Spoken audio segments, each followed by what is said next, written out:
I don't know if you guys have heard this, but there's so many like mystic teachers, spiritual teachers, right?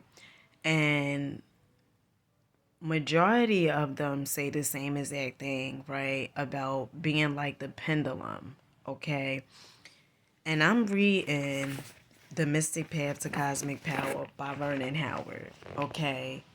This is like my number one read, okay, when it comes to books. A sure way to detect harmful identification is the pendulum test.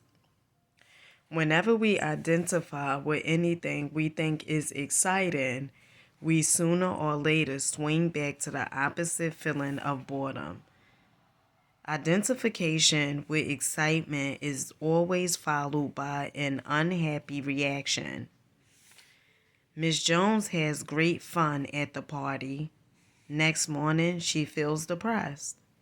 Mr. Jones beams with joy over a big financial success. Next day, he despairingly wonders whether the only value in his life is one financial success after another. All this is not negative. It presents you with a wonderful opportunity for find lasting values and self-liberty. By ceasing to place our trust in anything outside our true self, we cannot possibly be afraid of anything. This is the secret behind the mystical teaching that the man who has nothing has everything.